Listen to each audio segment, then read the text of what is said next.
Sir नमस्कार, बहुत स्वागत है आपका शो में। नमस्कार जी, बहुत-बहुत शुक्रिया आपका। साहब चुनाव के बीच में अरविंद केजरीवाल जमुना के मुद्दे पर बुरी तरीके से फंस गए हैं। अब हरियाणा के सीएम ने भी मानहानि का मुकदमा कर दिया है। तो ये सब चल क्या रहा है?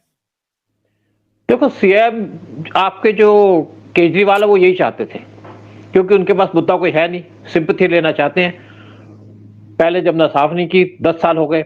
जब पहला इलेक्शन हुआ तो कहते मैं जमुना साफ कर दूंगा 5 साल में। फिर जब दोबारा आया तो कहते फिर साफ कर दूंगा 10 साल में, फिर नहीं हुआ। 6500 करोड़ खर्च दिए इन्होंने जमुना की सफाई के ऊपर पिछले 5 साल में, फिर भी जमुना साफ नहीं हुई, क्योंकि काम किया नहीं है और इन्होंने काम करना भी नहीं है। लेकिन जब इलेक्शन आया देखा कि गंगा साफ हो गई, गंगा में सिर्फ एक 1600 करोड़ रुपए खर्च हुए और गंगा में लोग कुंभ में नहा रहे हैं, लोग नहा रहे हैं, वहां पे इंजॉय कर रहे हैं, साफ पानी है। इवन अखिलेश यादव पहुंच गए वहां पे नहाने के लिए। लेकिन जमुना के अंदर जब लोग जाते हैं तो यहाँ पे झाग वाला पानी मिलता है। इससे पहले आतिशी ने कहा था कि जी यहाँ पे हरियाणा से गंदा पानी छोड़ा जाता है। ये फालतू की बातें करते हैं, क्योंकि इन्होंने ये काम नहीं करना। देखिए ये कम्युनिस्ट आदमी है, सिर्फ यहाँ पे गंद फैलाना चाहते हैं, एक कंफ्यूजन क्रिएट करना चाहते हैं। 5 साल 10 साल में केजरीवाल ने सिर्फ कंफ्यूजन फैलाया। नलकों में पानी आता नहीं है दिल्ली के अंदर, और बहुत से जगह में नालियां नहीं साफ है, नाली का पानी आ जाता कई जगह में। और अब इन्होंने मुद्दा उठा दिया कि जमुना के अंदर बीजेपी इस टाइम पे पॉइजन मिला रही है। क्या ये पॉसिबल है? कोई पॉलिटिकल पार्टी ऐसा काम कर सकती है? हाँ, केजरीवाल होता तो कर देता ये। वैसे भी उसने दिल्ली के जो एटमॉस्फेयर उसको पॉइजन किया हुआ, क्योंकि इनका काम ही ये है, यही काम करना है। काम करना नहीं, सिर्फ इनका काम है डिस्टेबलाइज करने का। और ये पार्ट है यूएस के डीप स्टेट के, जो इंडिया के अंदर ये नहीं चाहते यहाँ पे प्रोग्रेस हो। पीएम मोदी को हराने की कोशिश की यूएस की डीप स्टेट ने, ये इसके पार्ट है, क्योंकि इनको फोर्ड फाउंडेशन से पैसा मिलता था। फोर्ड फाउंडेशन एक मेन आर्म है डीप स्टेट की, यूएस डीप स्टेट की। और देखा होगा आपने, बहुत से हमारे जर्नलिस्ट हैं जिनको यहाँ पे इनाम दिए जाते हैं, बड़े बड़े इनाम दिए जाते हैं, वो भी डीप स्टेट के पार्ट है। और आपने मोहम्मद यूनुस को देख लीजिए, जो बांग्लादेश के अंदर है, वो भी डीप स्टेट का पार्ट था। बांग्लादेश को डिस्टेबलाइज कर दिया, उसके बाद इंडिया को डिस्टेबलाइज करने की बात है। तो केजरीवाल का जो इलेक्शन के अंदर उसको लग रहा है कि मैं हार रहा हूं और कोई ना कोई अलग मुद्दा उठाएंगे, इशू की बात नहीं करेंगे, जमुना साफ नहीं करेंगे। उनको पता बगैर काम किए मैं कुछ इलेक्शन जीत सकता हूं। देखिए पहली बार जब केजरीवाल आए तो उनके ऊपर करप्शन का कोई चार्ज नहीं था। सेकंड टाइम आए, पता था कोई काम नहीं किया, फिर भी जीत गए। तो केजरीवाल वैसे भी बहुत बोल्ड हो चुके हैं।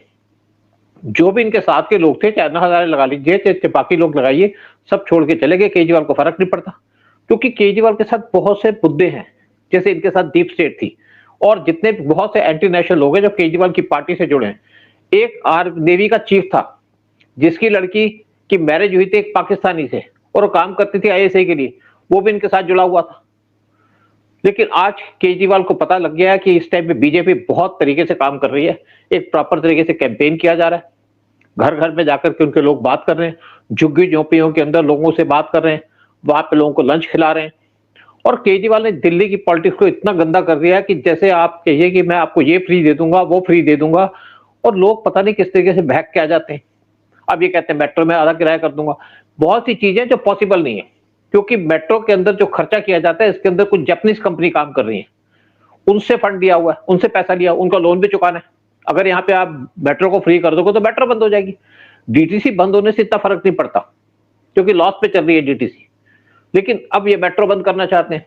इनका यही काम है कि इंडिया को डिस्टेबलाइज किया जाए, इंडिया को बर्बाद किया जाए। और यही काम कर रहे हैं हमारे दुश्मन, चाहे चाइना हो, चाहे पाकिस्तान हो, चाहे यूएस की डीप स्टेट हो, वही काम कर रहे हैं केजरीवाल। आपने बिल्कुल सही कहा, लेकिन आपने एक शब्द यूज करा कि ये बोल्ड समझते हैं अपने आप को। लेकिन साहब, बोल्डनेस में और बेशर्मी में थोड़ा अंतर होता है ना? बिल्कुल। देखिए बेसिकली इनको पता है कि मैं जो मर्जी कहता रहूं, पब्लिक एक कान से सुनती है, दूसरे से निकाल देती है। क्योंकि बहुत से लोग जो एंटी इंडिया है, वो ऐसे लोगों को वोट देंगे जो मोदी के खिलाफ जाएंगे या देश के खिलाफ जाएंगे। आप खालिस्तानियों की बात कर लीजिएगा, आप मुसलमानों की बात कर लीजिएगा, उन्होंने तो बीजेपी को वोट देनी नहीं है। कश्मीर के अंदर मोदी ने कितना काम किया, वहां से मिलिटेंसी को हटा दिया, वहां पे रेलवे लाइन स्टार्ट कर दी, वहां से हाईवेज बना दी, वहां पे इन्होंने बहुत सी टनल्स बना दी ताकि लोग ट्रैवल कर सकें। वहां पे डेवलपमेंट का काम चल रहा है, हर एक गांव के अंदर बिजली पहुंचा दी। लेकिन जब इलेक्शन हुआ कश्मीर के अंदर तो क्या हुआ? 2% वोट मिली बीजेपी को, क्योंकि मुस्लिम का एजेंडा ही दूसरा है। वो देश के साथ चलना ही नहीं चाहते, नफरत करते हैं हिंदुओं से, नफरत करते हैं इस देश के लोगों से, नफरत करते हैं इंडिया से। जितना मर्जी इनको कर दो, तो वो लोग तो केजरीवाल के साथ आएंगे, उसमें कोई बात ही नहीं है। चाहे मुसलमान लगा लो, चाहे कुछ और ऐसे जो एंटी इंडिया लोग हैं वो इनके साथ जाएंगे। लेकिन इस टाइम पे जो पब्लिक है वो समझ भी रही है। अब कुंभ हो रहा है, कुंभ के अंदर 45 करोड़ लोग वहां पे नहाएंगे, अपनी आस्था के ऊपर बात करेंगे। लेकिन अगर आप दूसरी तरफ कांग्रेस की बात कर लीजिए, जैसे खड़गे जी कहते हैं कि वहां से क्या नौकरी मिलेगी, नहाने से क्या आपको नौकरी मिलेगी? लोगों को है कि नहाएंगे तो मोक्ष मिलेगा, हमारी शुद्धि होगी, हमारा धर्म यही कहता है। लेकिन उनको चिंता दूसरी बात की है।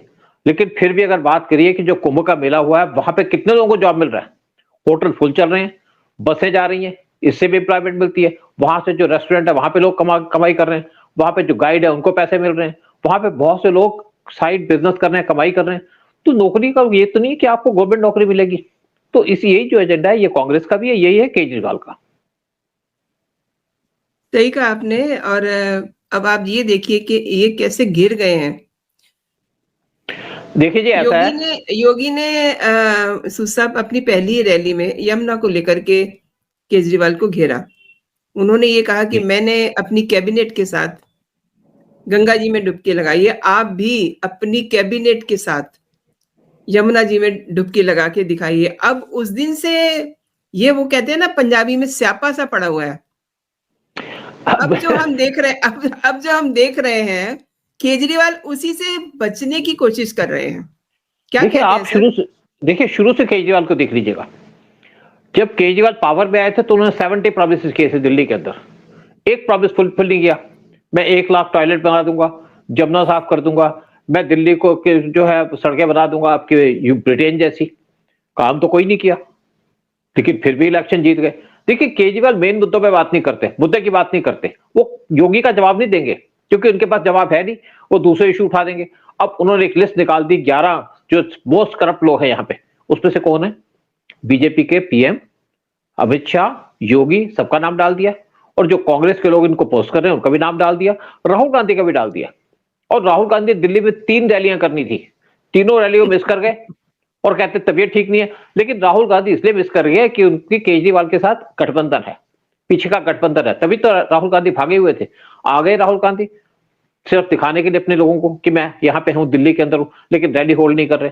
रैली होल्ड इसलिए नहीं कर रहे कि राहुल गांधी कि उनकी वोटें जो मिलेगी वो केजरीवाल की कटेंगी। और अगर वो अपने कैंडिडेट को सपोर्ट नहीं करते तो उनकी पार्टी दिल्ली के अंदर वैसे भी खत्म हो चुकी है, बिल्कुल खत्म हो जाएगी, उनकी पार्टी के लोग उनको छोड़ के चले जाएंगे। तो राहुल गांधी की मजबूरी है उनको हल्का सा सपोर्ट करना, लेकिन साथ में वो इनडायरेक्टली केजरीवाल को सपोर्ट कर रहे हैं। और कोई फर्क नहीं पड़ता केजरीवाल को, केजरीवाल किसी मुद्दे पे इलेक्शन नहीं लड़ते, केजरीवाल बगैर मुद्दों के बात करते हैं। अगर आप बात कीजिएगा जैसे डीप स्टेट, यूएस के जब इलेक्शन अंदर जो इलेक्शन हुए वो भी इसी तरीके से हुए। ट्रंप का बात कर रहे थे मुद्दों की, जो वहां पे अपोजिशन की पार्टी थी या जो डेमोक्रेटिक पार्टी थी उनके लोग नॉन मुद्दों की बात कर रहे थे कि कॉन्स्टिट्यूशन खतरे पर जाएगा। और यही बात कर रहे थे दिल्ली इंडिया के अंदर राहुल गांधी। और केजरीवाल भी फंसते तो नहीं है, केजरीवाल चुपचाप निकल जाते हैं। केजरीवाल से पूछा गया कि तुम्हारे शीश महल पे इतने पैसे खर्च हो गए, उसकी बात नहीं करेंगे। कहते हैं जो हमारे पीएम है वो 10 लाख की ड्रेस पहनते हैं, किसी पे कोई इल्जाम लगा तो क्या फर्क पड़ता है। तो केजरीवाल मुद्दों की बात तो करेंगे नहीं, केजरीवाल को मुद्दे आते भी नहीं है, केजरीवाल नॉन मुद्दों की बात करते हैं। केजरीवाल इंडिया के अंदर कंफ्यूजन फैलाना चाहते हैं, केजरीवाल जो सिस्टम है उसको बर्बाद करना चाहते हैं। जैसे केजरीवाल ने कहा था कि मैं पॉलिटिक्स खेलूंगा, साफ पॉलिटिक्स। जितनी गंदी पॉलिटिक्स केजरीवाल ने खेली है किसी ने नहीं खेली होगी। जैसे इन्होंने फ्री बांटना शुरू कर दिया तो सबको गिरना पड़ा बीच में आकर के, कांग्रेस को भी कहना पड़ा कि हम भी यहाँ पे तुम 11 दोगे हम 25 दे देंगे, बीजेपी का ने हम भी पैसे दे देंगे। तो केजरीवाल एक तरीके से बर्बाद करने पे लगे हुए देश को। और इनका एक इन्फ्लुएंस भी, क्योंकि इनके पास बहुत से एक जितने भी एनजीओ हैं वो केजरीवाल को सपोर्ट करती हैं। और बहुत सी एनजीओ को फंड मिलता है फॉरेन से, चाइना से, पाकिस्तान से और इवन यूएस से, वही केजरीवाल के साथ खड़ी होती है। आप जितना भी केस केजरीवाल को शोर मचाते हैं सबके सब प्रमोट किया जाता है सोशल मीडिया पे भी, क्योंकि एक पावर लगी हुई है। जैसे डीप स्टेट है यूएस के अंदर, उसी तरीके से इंडिया के अंदर भी एक डीप स्टेट है जो इंडिया को अंदर से खोखला करना चाहती है। और उसके जो शहंशाह है वो है केजरीवाल। दिल्ली के अंदर कोई पानी गंदा आ रहा है कोई फर्क नहीं पड़ता, दिल्ली में बसें नहीं मिल रही कोई फर्क नहीं पड़ता, दिल्ली के अंदर कोई सिचुएशन है नहीं कि यहाँ पे काम होता कोई फर्क नहीं पड़ता, क्योंकि दिल्ली के अंदर बहुत सी एजेंसियां काम करने के लिए। जैसे जितने बड़े मेन रोड है वो सेंट्रल गवर्नमेंट बनाती है, बहुत से पुल सेंट्रल गवर्नमेंट ने बना दिए। केजरीवाल ने कहा मैं अस्पताल बना दूंगा। एक अस्पताल बना, वो भी जिसको उद्घाटन किया था उस टाइम पे शीला दीक्षित ने। उसको छोड़ करके कोई केजरीवाल को दिल्ली के अंदर हॉस्पिटल नहीं बना। आपको इलाज मुफ्त मिल जाएगा। फिर एक आदमी ने से खड़े होकर पूछा कि जी मेरे को ये प्रॉब्लम है। कहते आप जाइए, मेरा नाम दीजिए, मैं आपको इनको चिट्ठी दे दूं, भाई ये ऐसा है क्या, फटाफट इनका इलाज कर दो। इलाज कोई नहीं होगा, काम कोई नहीं होगा। कोविड के टाइम में यहाँ पे हजारों लोगों की मौत हो गई। उसकी रिस्पॉन्सिबिलिटी किसकी थी? केजरीवाल की। केजरीवाल ने उनको दवाइयां देनी थी, उनको ऑक्सीजन देनी थी, लेकिन सारे हॉस्पिटल को ब्लॉक कर दिया गया। किसी हॉस्पिटल पे कोई जगह नहीं थी। जब बाद में चेक किया गया तो हॉस्पिटल के अंदर सारे मुसलमानों के नाम थे, जो प्रेजेंट भी नहीं थे वहां पे, उनके नाम से बेड बुक कर दिए गए थे। और फिर कहा जो ऑक्सीजन नहीं, कहता मैं तो सेंटर ने हेल्प नहीं की, हम तो हेल्पलेस हैं। लेकिन जब वहां पे हेल्थ मिनिस्टर ने कहा कि तुमको तो इतने पैसे दिए गए थे ऑक्सीजन के लिए, वो क्यों नहीं आपने यूज किए? कोई जवाब नहीं। फिर जब ऑक्सीजन के सिलेंडर पहुंचाए गए, इनको ट्रक के अंदर ऑक्सीजन आई, वो भी बाहर से, इवन आप देखिए उड़ीसा से यहाँ पे आपके ऑक्सीजन आई। उस ऑक्सीजन के ट्रक को हॉस्पिटल को ही दिया गया, बल्कि पेट्रोल पंप के बाहर उन बड़ी बड़ी ट्रक्स को खड़ा करके उनकी ऑक्सीजन हवा में फेंक दी गई ताकि लोगों को बेनिफिट ना मिले। ये है केजरीवाल, ये इनका एजेंडा है। और केजरीवाल कुछ भी कर सकते हैं। दिल्ली के अंदर जहर भी मिला सकते हैं पानी के अंदर, और उनको पता है कि अब ये पावर में तो आएंगे नहीं, लेकिन जितना बर्बाद कर सकते हैं, जितना नुकसान कर सकते हैं, चाहे पावर में हो चाहे पावर के बाहर हो, केजरीवाल नुकसान करते रहेंगे। एक आप समझिए कि जैसे डेंगू का मच्छर है, जैसे बीमारियां फैलाता किसी को दिखता नहीं है, वही केजरीवाल का काम है। दिल्ली के अंदर एक डेंगू फैला दिया केजरीवाल के नाम का, जो दिल्ली को आज भी और कल भी डसता रहेगा। 10 साल तक डसा है, अगले 10 साल तक डसता रहेगा। जब तक केजरीवाल जिंदा रहेंगे, दिल्ली को या देश को बर्बाद करेंगे। जो कम्युनिस्ट वो यही काम करते रहे, यही उनका काम था। वेस्ट बंगाल से कम्युनिस्ट निकल गए तो वहां पर ममता बनर्जी आ गई। देखते हैं दिल्ली के अंदर क्या होता है। वैसे भी दिल्ली के अंदर इस टाइम पे बीजेपी जिस तरीके से सिस्टमेटिक तरीके से काम कर रही है, कैंपेन कर रही है, आरएसएस इनके साथ खड़ी है, क्योंकि आरएसएस का कैडर बड़ा इंपॉर्टेंट है। आज मेरे घर में भी आए थे बीजेपी का प्रचार करने के लिए, वोट ढूंढने के लिए, क्योंकि वो घर हाउस टू हाउस जाके कैंपेन कर रहे हैं। और केजरीवाल के पास इस टाइम पे आदमी नहीं है कैंपेन करने के लिए। सिर्फ केजरीवाल का एक मुद्दा है, कोई सुबह रात को सोते हैं, दिमाग में कोई कीड़ा घूमता है, सुबह उठ करके उस पर बोल देते हैं। उसका क्या इंपैक्ट होगा इनको नहीं पता। जैसे इन्होंने रात को उठे, सोए रात को, सुबह उठे कह दिए दिल्ली के अंदर जहर मिला दिया पानी के अंदर। क्या ये पॉसिबल है आज के टाइम के अंदर? क्योंकि पॉलिटिकल पार्टी जो रूल कर रहे हैं दिल्ली के अंदर जहर मिला देगी, दिल्ली के लोगों को मार देगी। मार के दिल्ली के क्या करेगी? यहाँ पे दिल्ली के अंदर जो पढ़े लिखे लोग हैं, जिनके घरों में पानी आता है, सबके सब बीजेपी के सपोर्टर हैं। चाहे वोट डालने ना जाए, सपोर्ट बीजेपी को करते हैं। इसलिए सपोर्ट करते हैं कि बीजेपी नेशनल इंटरेस्ट की तरफ देखती है। केजरीवाल के जितने लोग हैं वो झुग्गी झोंपड़ी में गंदा पानी पीते हैं, पानी तो दिया नहीं उनको, लेकिन उनको कोई कह देगा कि आपके पानी में जहर मिला दिया तो उनको लगेगा शायद ठीक बात है। तो केजरीवाल मुद्दे पे बात तो करेंगे नहीं, ना मुद्दे की बातें जितनी मर्जी करा लो, जितना मर्जी शोर मचा लो। उनको पता है अल्टीमेटली इनका एंड क्या होगा, जेल जाएंगे। इलेक्शन के बाद केजरीवाल के खिलाफ जो केसेस फाइल किए गए हैं उनको बहुत जल्दी उसके ऊपर काम किया जाएगा, करप्शन के ऊपर इनके ऊपर एक्शन लिया जाएगा और केजरीवाल जाएंगे जेल में। केजरीवाल जानते हैं इस चीज को। आप सर सही कह रहे हैं। और केजरीवाल देखिए क्या कह रहे हैं, कह रहे हैं मुझे परवाह नहीं है, मुकदमा कर दीजिए। आपने कौन सा पहली बार मेरे पे मुकदमा किया है? लेकिन क्या ऐसा कह के वो बच जाएंगे? देखिए ऐसा होता है कि मैं बताऊं आपको कि केजरीवाल एक वो आदमी है जिसको इस टाइम पे टारगेट करना बहुत जरूरी है, क्योंकि इन्होंने दिल्ली के अंदर बात तो एक लगा दी उन्होंने कि बीजेपी ने दिल्ली या हरियाणा दिल्ली के अंदर पानी के अंदर जहर मिलाया। दिल्ली की पॉलिटिक्स या दिल्ली के पॉलिटिकल सिस्टम के अंदर या इंडिया के पॉलिटिकल सिस्टम के अंदर जितना जहर केजरीवाल ने खोला, किसी ने नहीं खोला। जैसे मैंने कहा ये पार्ट थे डीप स्टेट के, और डीप स्टेट को सपोर्ट करते रहेंगे। डीप स्टेट का काम है इंडिया को कमजोर करना, इंडिया को गिराना, इंडिया के टुकड़े करने। वही काम केजरीवाल कर रहे हैं। और तभी आप देखिए केजरीवाल बेशक दिल्ली के अंदर जीत गए, पंजाब के अंदर जीत गए, उसके बाद केजरीवाल को कहीं जगह नहीं मिली, क्योंकि पंजाब के अंदर उनको खालिस्तानी की सपोर्ट मिली। और दिल्ली के अंदर जब इलेक्शन लूज करेंगे तो केजरीवाल मुझे नहीं लगता कि बच पाएंगे ज्यादा देर तक। और आप देखिएगा बहुत जल्दी केजरीवाल के ऊपर इवन ईडी ने परमिशन मांग ली है एलजी से कि इनके खिलाफ जो केस है उस पर आगे कार्रवाई की जाए, और कार्रवाई होगी। देखिए पहले क्या था कि केजरीवाल को बहुत सपोर्ट मिलती थी, कोई इन पे शक नहीं करता था। जब से इनके करप्शन के पन्ने खुलने शुरू हुए, तब कोर्ट्स को पता चल गया कि क्या करते, क्योंकि जो जजेस है वो भी पढ़ते हैं, न्यूज़पेपर तो सारे पढ़ते हैं कि क्या काम कर रहे हैं। और जिस तरीके से बार बार ये झूठ बोलते रहे, इनको शर्म भी नहीं आती कि पानी गंदा है, पानी हम साफ करा देंगे, अगले 5 साल में करा देंगे।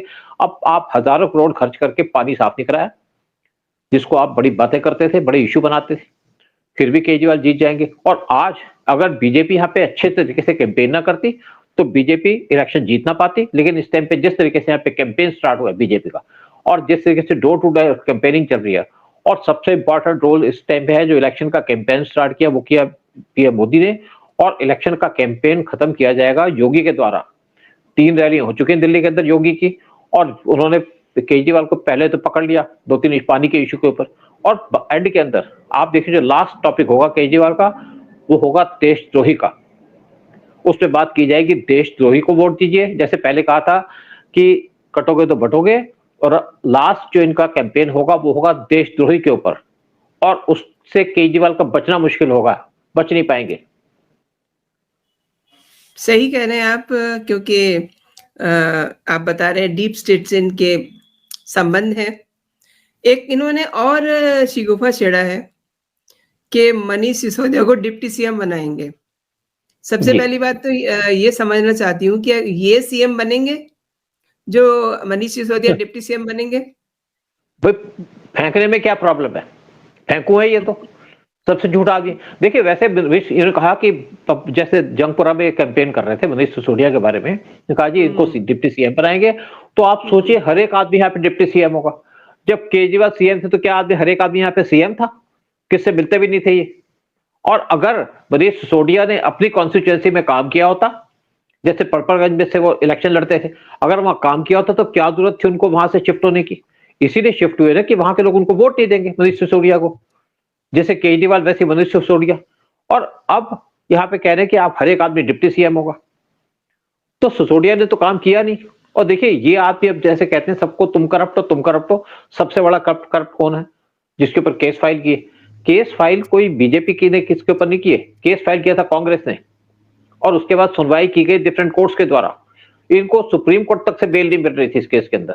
लेकिन अदरवाइज देखा जाए तो करप्शन के केस के अंदर इतना टाइम नहीं लगता, लेकिन इवन सुप्रीम कोर्ट इनको बेल देने को तैयार नहीं था।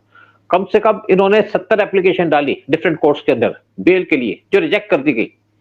और कई आप कितने करोड़ रुपए खर्चे गए। इनके पास 150 वकील जाते थे कोर्ट के अंदर भीड़ लगा करके, और सबसे महंगे महंगे वकील जाते थे। वो वकील जो सुप्रीम कोर्ट से दूसरे कोर्ट में जाते, वो लोअर कोर्ट में भी जाया करते थे, सिंघवी जैसे। अगर सुप्रीम कोर्ट का वकील, जो ज्यादातर सुप्रीम कोर्ट के एडवोकेट होते हैं, वो सुप्रीम कोर्ट जाते हैं और कभी कभी हाई कोर्ट पे चले जाते हैं, लेकिन सिंघवी जैसे इनके लोअर कोर्ट तक चले जाते थे क्योंकि पैसा मिलता था। हर एक जो हेयरिंग होती है उन पर लाखों रुपए मिलते हैं इनको। तो कौन देता था? दिल्ली की गवर्नमेंट, दिल्ली के लोग। हमारा टैक्स का पैसा जाता था केजरीवाल के केस लड़ने के ऊपर। तो आप देख लीजिए क्या काम किया केजरीवाल ने। इन्होंने जो एज्यूम किया है कि ये मनीष सिसोदिया को डिप्टी सीएम बनाएंगे, तो अगर हम भी एज्यूम करते हैं, एज्यूम करने में क्या जाता है, अब अगर 1%, हालांकि उम्मीद जरा सी भी नहीं है, जब ये एज्यूम कर रहे हैं कि ये डिप्टी सीएम सिसोदिया को बनाएंगे, तो उस समय फिर सीएम की कुर्सी पे आप किसे देखते हैं? देखिए ऐसा है, आम आदमी पार्टी में कोई और लीडर तो है नहीं, ये खुद ही है। एक्चुअली इनकी आंख लगी हुई है पंजाब के ऊपर। ये बनना चाहते थे पंजाब के सीएम। जब पंजाब के पे इलेक्शन जीते तो केजरीवाल पंजाब के सीएम बनना चाहते थे। पहले उन्होंने सिद्धू को प्रॉमिस किया था कि तुमको मैं सीएम बना दूंगा पंजाब का। बाद में उनका नाम निकाल दिया क्योंकि सिद्धू ने कहा मेरी वाइफ को भी जगा दो। इससे कहा भाई मियां बीबी में से किसी को नहीं मिलेगा, तुम्हें मिल सकता है लेकिन सीएम की पोस्ट नहीं मिलेगी, क्योंकि वहां पे खालिस्तानी ने शोर मचा दिया। खालिस्तानी, देखिए पंजाब का जब पार्टीशन हुआ था तो क्यों हुआ था? क्योंकि जो सिख थे वो कहते थे पंजाब हमारा है, तो पंजाब के अंदर एक सिख होना चाहिए हमेशा सीएम। उसी को देख करके कांग्रेस ने उस टाइम पे पंजाब की बाइफर्केशन कर दी, हरियाणा अलग कर दिया, हिमाचल अलग कर दिया। और क्या अब वहां पे किसी को देखेंगे नॉन सिख को सीएम बनते हुए? खालिस्तानी तो नहीं देखेंगे। इवन बहुत से सिख वो नहीं चाहेंगे कि पंजाब के अंदर कोई हिंदू बने वो या मोना बने, वो चाहेंगे कि पंजाब के अंदर सीएम बने और सिख बने, और बिल्कुल जायज बात भी है। तो केजरीवाल को कैसे वो वहां पे एक्सेप्ट कर लें? लेकिन केजरीवाल का पर्पस था कि अगर पंजाब के अंदर को सीएम की पोस्ट मिल जाए तो वहां पे खालिस्तानी का रूल कर देंगे, पंजाब को बर्बाद कर देंगे, जैसे पहले टाइम के अंदर हुआ था। लेकिन ना तो पंजाब के लोग ये पसंद करेंगे, ना बाकी जो लोग बैठे हैं देश के अंदर वो पसंद करेंगे कि केजरीवाल जैसा आदमी पंजाब का सीएम बने। दिल्ली के अंदर तो उनको एक्सेप्ट कर लिया, वैसे देखा जाए तो केजरीवाल तो हरियाणा के हैं, लेकिन दिल्ली के अंदर तो कोई भी आ सकता है।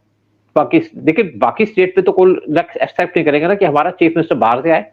तो इनका एक्चुअली सिद्धू को भी हटाने का इसी पर्पस है। सिद्धू को हटाने का पर्पस ये था कि सिद्धू को पहले प्रॉमिस कर दिया वहां का चीफ मिनिस्टर बनाने का, सिद्धू बीजेपी छोड़ करके कांग्रेस में चले गए और क्योंकि सोनिया गांधी ने उससे प्रॉमिस किए हुए थे, और उसके बाद वो उससे पहले जाना चाहते थे आम आदमी पार्टी के अंदर, क्योंकि केजरीवाल ने प्रॉमिस भी किया उनसे। लेकिन जब इन्हें धोखा देते तो कांग्रेस के अंदर चले गए, वहां पे सोनिया गांधी ने उनको धोखा दे दिया। तो सिद्धू ना तो इधर के रहे ना उधर के रहे, अब बीजेपी में वापस आ नहीं सकते, कांग्रेस वहां पर पावर में आएगी नहीं जब तक सोनिया गांधी बैठी है, और आप आम आदमी पार्टी कब तक पावर में रहेगी कह नहीं सकते। लेकिन शायद लोगों को समझ आ गया होगा कि पावर में रहने से क्या होगा, क्या पंजाब के अंदर कोई डेवलपमेंट होगी, क्या पंजाब के अंदर लोगों को जो प्रॉमिस किया गया पैसे का मिले या मिलेंगे, या वहां पे बिजली फ्री कर दी उसका कोई फायदा हुआ। लेकिन एक बात जरूर है कि केजरीवाल के दिल्ली में हारने के बाद पंजाब के अंदर आम आदमी पार्टी वो भी टूट जाएगी। आप बिल्कुल सही कह रहे हैं। अब ये शोर मचा रहे हैं कि घोड़ी पे दूल्हा कौन बैठेगा, इस पर बीजेपी ने बड़ा अपोज किया। वो कह रहे हैं कि दिल्ली को घोड़ी बना दिया है, दिल्ली इज नॉट ए घोड़ी। देखिए तो ये आरोप प्रत्यारोप चल रहे हैं, लेकिन फिर भी मतलब ये इस तरीके की जो बातें हैं, घोड़ी पे दूल्हा कौन बैठेगा, दुल्हन कौन होगी, ये सब चीजें मतलब ये करके अरविंद केजरीवाल क्या दिखाना चाह रहे हैं? ये देखिए, मैंने कहा ये मुद्दों की बात नहीं करते, ये नॉन मुद्दे की बात करते हैं। और आप कोई इनका मुद्दा उठाओगे करप्शन का तो उसके ऊपर दूसरी चाल, अब आप किसने कह दिया कि आपने तो बड़ी चोरी की है, आपने तो शीश महल बना दिया, तो इन्होंने बड़े बड़े लोगों के नाम दे दिए, ये भी करप्ट है, ये भी करप्ट है, इवन राहुल गांधी का नाम दे दिया। फिर राहुल गांधी को फर्क नहीं पड़ता क्योंकि आपस की अंडरस्टैंडिंग है। जैसे ये सोनिया गांधी को के बारे में कुछ बात करते हैं, उनको कुछ गालियां देते हैं, लेकिन पीछे से अंडरस्टैंडिंग है कि आपको गाली देंगे हम आपके साथ हैं। यही काम करते हैं सुब्रमण्यम स्वामी, वो भी सोनिया गांधी के बारे में कुछ बोलते रहते हैं, लेकिन पीछे से टाई अप है। और वही काम है केजरीवाल का कि सामने से गाली दो ताकि कोई आप पे शक ना करे, और यही मुद्दे की बात तो करेंगे नहीं, जमना साफ करेंगे नहीं, इनको जरूरत भी नहीं जमना साफ कराने की। जब 2 बार जमना साफ नहीं हुई तब भी इलेक्शन में खड़े हुए हैं, जेल में चले गए तब भी इलेक्शन में खड़े हुए हैं, और ऐसा बेशरम आदमी कहां आपको मिलेगा। सही कह रहे हैं सर, आपने मेरे शो के लिए समय निकाला और मेरे दर्शकों को आपने कई मुद्दों पर बेहतरीन जानकारी दी। आपका बहुत बहुत धन्यवाद। जय हिंद, जय भारत।